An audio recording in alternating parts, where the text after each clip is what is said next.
Dikiriko and Muradov are 29. Muradov is 2 inches taller, and the Uzbekistan representative will fight the Italian with a 1.5-inch reach advantage. With the official introductions, here's Bruce. Ladies and gentlemen, this fight is 3 rounds in the UFC middleweight division. Introducing first, fighting out of the blue corner, a mixed martial artist, holding a professional record, 22 wins, 6 losses. He stands 6 feet 2 inches tall, weighing in at 185 pounds. Fighting out of Bukhara, Uzbekistan, Mahmoud Muradov. And now introducing his opponent, fighting out of the red corner, a mixed martial artist holding a professional record, 12 wins, 3 losses. He stands 6 feet tall, weighing in at 186 pounds. Fighting out of Rome, Italy, Alessio Monzo Di Chirico. And when the action begins, our referee in charge, Mikkel Birch-Olsen. Referee Mikkel Birch-Olsen. Alessio Di Chirico. And Mahmoud Muradov making his UFC debut. First fighter from Uzbekistan to step onto the UFC canvas. They touch him up. Di Chirico in green, Muradov in black. Ooh. There's that overhand.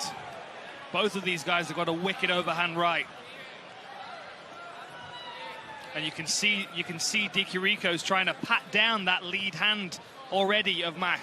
He's trying to catch that lead jab and come over the top with that power right. He feints it again there. Muradov on an 11-fight win streak, back-to-back wins over UFC veterans as well.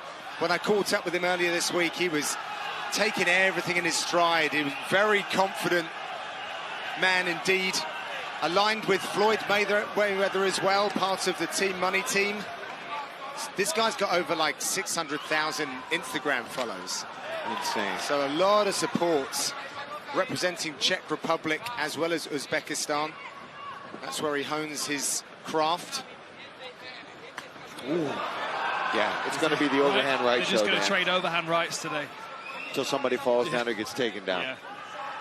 I've seen Muradov come out with a flying knee in the last 15 seconds of a fight, then follow up and win it as well. So. Well, you mentioned his wins over UFC vets. His fight against Wendell Oliveira was a lot of fun to watch. Yeah. And we know how good Wendell Oliveira can be on his day. Oh, I like that little level change there. Skimming lead head Muradov, kick from Muradov. But he did a fake level underneath, come over top with that left head kick. That was nice work. I read an interview with UFC vet Carlos Vermola, who was talking about Muradov and saying that they have plans for him to drop a weight class. The guy's 6'2". It's like about 2% body fat as it is. Yeah, not sure where he loses that weight from. No. Although Paul's looking at him and thinking, yeah, I could get him to lightweight. Definitely got the mobility in this fight in comparison to his opponent, has Muradov. It's just that single right hand that Di Chirico's got. I think whoever decides to start following up more with the combos is going to have some success. That's what I was talking about in the walkouts, though. One of these guys has to take the initiative and decide to go 2, 3, 4, 5 strikes in the combination instead of just that one. I like the movement from Muradov early, but he's still doing, ones and twos a lot of the time. Maybe he's trying to feel out Di Chirico in the beginning of the fight so he can measure that right hand and see where he's vulnerable to catch him. That would be a good time for Muradov to level change too. Get Alessio to really open up with that big right hand, because you see how he's wide and he swings and all his weight comes forward with it. Yeah. It'd be a good time to try to get underneath him and take him down. But both these guys right now just happy to swing bombs at each other. You can see Alessio winding up for that right hand. But he's not put much of a setup out there for it. He's just waiting to counter with it. See right there, just nothing. No setup behind that right hand. Part of the Gloria fight team in Rome, Italy, is Manzo Di Chirico. As he blocks a big right hand from Muradov. He's relaxed in there, smiling. Here's a spinning back kick out of nowhere. Oh, wow. Oh! just missed, but Di Chirico thought that he was going to be able to capitalize on something that wasn't there. Really obviously reaching for the jabbing hand of... that was a nice counter right.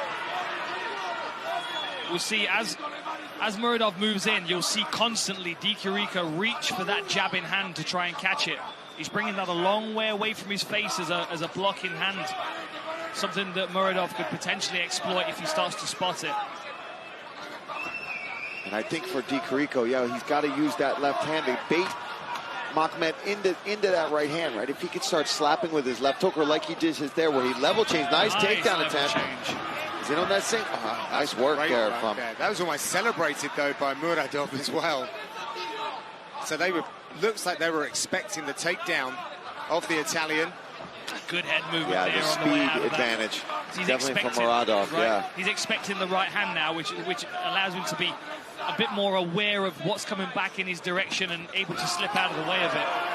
Di Chirico's having the success when he's closing distance, when he's forcing Muradov against the fence. Oh, he's wobbled him, but apparently not. Looked more like a clash of heads, that did to me. Oh, man, last 10 seconds. Hands together. They're going for it, and the crowd are getting behind it.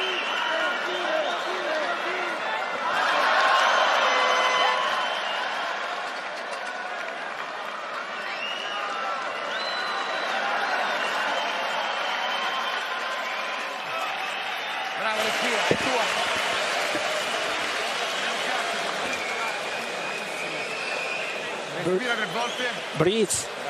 Breathe. 3 times. Good. Every time you have to do what I have to say. Manzo 3. You give him too much space.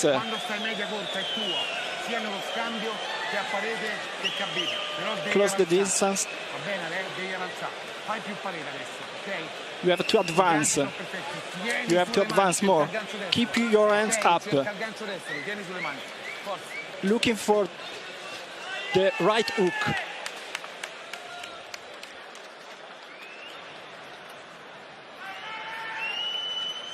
Back live at the Royal Arena, Copenhagen, for this middleweight contest. They touch the gloves. They get ready for round number 2. Di Chirico opening up early with a leg kick. I get the feeling, though, that Muradov is starting to enjoy himself in there a little bit. Yeah, I think he started to figure out the intentions of Di Chirico as well. Yeah, he's loose. Right. He's loose here. Di Chirico looks a little bit desperate with what he's trying to bring forward. I think he needs more options. Yeah, he wants that right hand so bad. But sometimes, and we say it over and over again, that's when it doesn't happen, right? When you're like, I'm going to heat-seeking missile you with this right hand, it's going to knock you out. You never get it. It's the jab accidentally. When the guy's coming in, you touch him on the chin, he falls down. Well, we have seen him win by knockout here in the UFC. Oluwale Bamgbose. That was back. The knee. Yeah, right? Yeah, it wasn't the right hand, but that was back in December 2017. So a man that possesses that kind of power, he's always got it in his back pocket. He's never been knocked out himself. Why can't he have it in his front pocket? It gets in the way. It's like your wallet. Sometimes it's better to put it in the front pocket, though. It's better for your back. Yeah. A reaching left hook there from Di Chirico. Muradov is able to just find his way out of range. I mean, that's probably the best shot he's been caught with, was that low kick right there. Good 1-2 there by Muradov, but he lets Di Chirico back into the center of the octagon. Yeah, I think he's respecting that power. He's not being overly aggressive, but he's just definitely lighter on his feet, switching stances, moving. I like that Alessio's going with that leg kick, though. It's 2 or 3 in this round that he's landed. Solid right on the thigh. I'm just looking at the eyes of Muradov. He's like laser focused on the chest. Yeah, yes. That section. You can see the feet from that position as well. Yeah, that's where I look. I don't look him dead in the eyes. You can play tricks with people if they look in the eyes too much. Oh, look for that counter right hook then as Di Chirico is moving forward. Maybe that's his counter to the overhand right. As Dikirico throws it, he's circling back. He's pivoting on his left foot and circling into a southpaw stance, ready to throw his right hook. Let's watch out for that, because he's done it a couple of times now. Much more mobile Muradov on the outside wall. Oh, man, little feint to that left hook. Caught him slipping.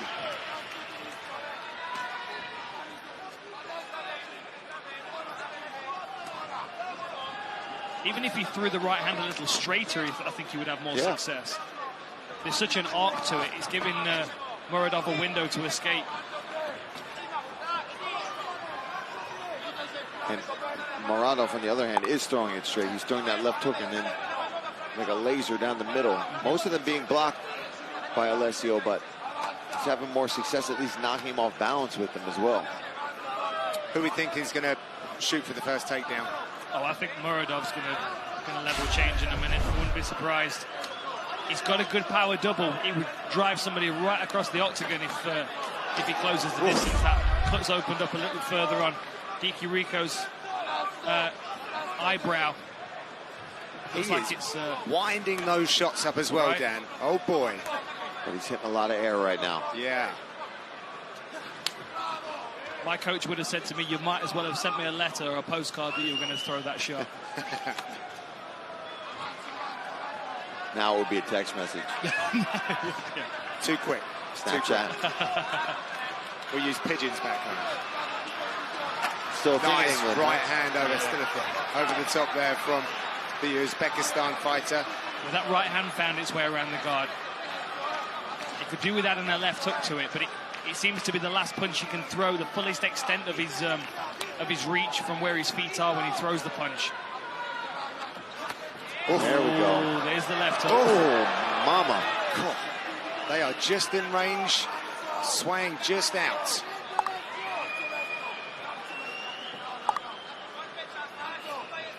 Kind of on the edge of my seat here. It feels like something big's about to happen at any moment. Well, you just jinxed it. Oh! Oh, man, I thought that was it, John. I was about to high-five you. For my benefit. No, I thought that was going to land. That was a comedy call from Paul Felder. I just woke everybody at home up. Get up. Last few seconds in this round. Dikirico is chasing down Muradov. Back with round 3 after these.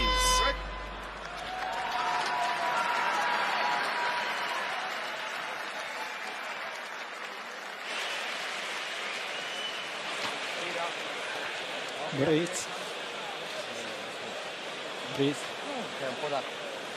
A little bit of water. We need a takedown. We need a takedown. Look at me. Look at me. You have to advance. You have to advance. You understand me? You have to advance. Don't stop. Close it with the back high kick.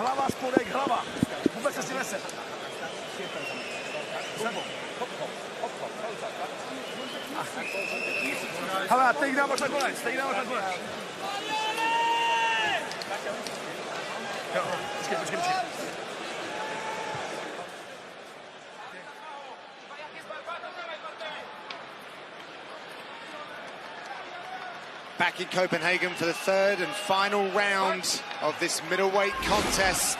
It was a very spirited Italian corner for Dikirico. They wanted a takedown, which is quite interesting, but it would certainly change things up a little bit. You guys have been talking about a more varied offering. I agree, but I think that needed to happen maybe earlier in the fight. You need to make your opponent aware that there are several different strikes that they could be threatened with, and if you continue to reinforce through the first and second that really the overhand right is the only thing you have to concern yourself with, you start building an easy game plan to work around that. The reason that makes martial arts so difficult is because there are so many options. So if you know you only have to deal with one major thing, it's quite a relief, really. I think they just put themselves back in position. I'm not sure exactly what happened. They certainly did. I think there was a couple knees where it looked like Alessio was complaining there was a groin strike, and the ref recognized one, They stopped for a second and then kind of just clinched back up. Yeah. Good feints from Muradov still. Oh, that left hook landed. And that's what I think Alessio needs here in this third round. I think he needs a stoppage. He's coming forward. He's going for it, that's for sure. He's launching himself into these shots. Nice little elbow there from Muradov. Oh, nice counter left there by Muradov. Now he's established his jab. I'd like to see him start using that left hook as his lead punch. Because Di Chirico is... Oh, that was a good right hand. See, that's the other thing as well, is does Di Chirico have the power to get the knockout with that one punch now? That was a really good retraction of the leg by Muradov.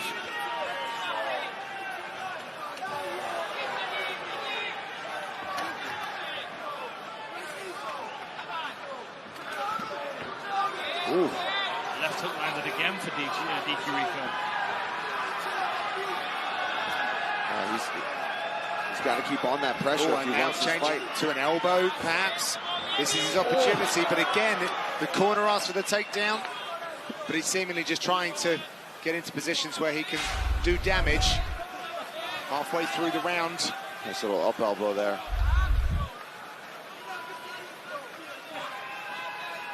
He's said in interviews that he's different to other UFC fighters. He's very complete, but he's really showing he's not really showing us a multi-dimensional game this evening. He's very strong, however. Good base. Met with like a brick wall there as Muradov tried for the takedown. Oh! Can't leave your chin high like that. Can't be caught stargazing against this guy. Getting out of the way of the right hand, but now susceptible to the left hook, which Di Chirico's starting to throw. That's a good read that he's making now. Oh, mouthpiece is out. Manzo charges forward. Got double underhooks. Yeah, I like that the ref's letting the action happen here because they engaged right away. There was no real separation here, so if he would have put that in, could have slowed the momentum down. Muradov Smart dropped move. his level. Countered. Oh, that was a nice elbow. Yeah, throw it in. Really nice elbow on the break. I didn't know who it came from. It came from Muradov. Well, Muradov's looking a little laboured here. He is exhausted right now. Oh, he's getting caught now. Still a minute 10 seconds left here. Di Chirico, surely he's getting that fire in his belly that he can smell that target. Oh, there's that knee he likes to use.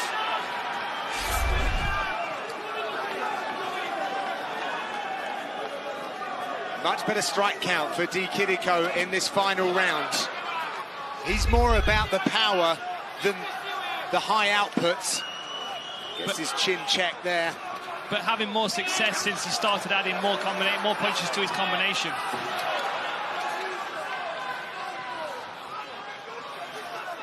These fighters both got to dig deep now for the last 30 seconds. Oh, counter right hand there. Looking for that knee. Just came out the right side. Did Muradov. Last 20 seconds as Di Chirico goes hunting. Crowd's getting behind them here. Knee, right hand, left hand. Muradov still smiling. He's done that before. There was no chin to attack, though.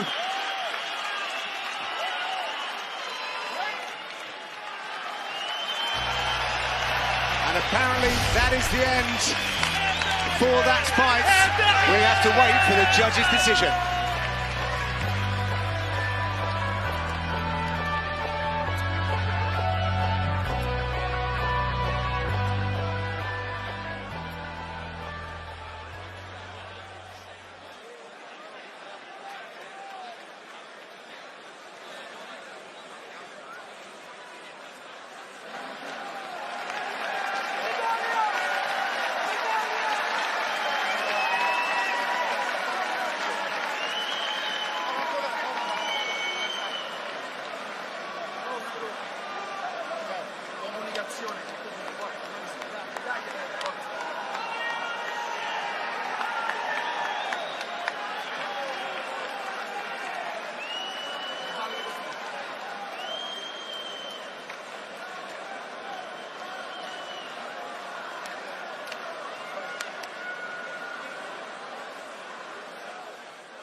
After tonight's main event, stick around for a recap of all the action from Copenhagen on the UFC Fight Night post show here on ESPN+.